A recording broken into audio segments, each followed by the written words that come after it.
இன்றைய இறை வார்த்தை. கர்த்தர் உமக்கு தொடர்ந்து வழிகாட்டுவார், பஞ்ச காலத்திலும் உம்மை திருப்தி அடையச் செய்வார், உம்முடைய எலும்புகளுக்கு வலிமை அளிப்பார்.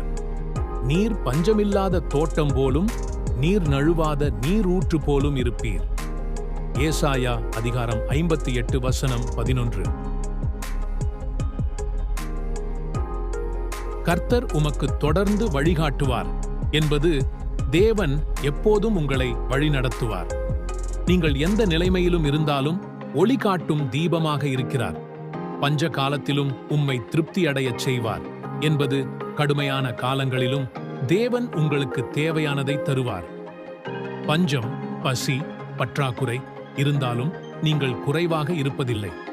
உம்முடைய எலும்புகளுக்கு வலிமை அளிப்பார் என்பது நீங்கள் உடலாரோக்கியமாகவும் மனத்தளவிலும் வலிமை பெறுவீர்கள். தேவன் உங்களுக்கு உள் வலிமையை கொடுப்பார். நீர் பஞ்சமில்லாத தோட்டம் போலும் என்பது நீங்கள் எப்போதும் செழிப்புடன் இருப்பீர்கள். ஒருபோதும் உலராத தழைப்பான தோட்டமாக நீர் நழுவாத நீரூற்று போலும் இருப்பீர் என்பது தேவனுடைய ஆசீர்வாதம் உங்கள் வாழ்க்கையில் தொடர்ந்து வழிந்தோடும். அந்த நீரூற்று ஒருபோதும் வறண்டு போகவில்லை. அதுபோல உங்கள் வாழ்க்கையும் ஆளுமையும் தொடரும். தினம்தோறும் இறைவனிடம் இணைந்திருக்க லைக் அண்ட் சப்ஸ்கிரைப்.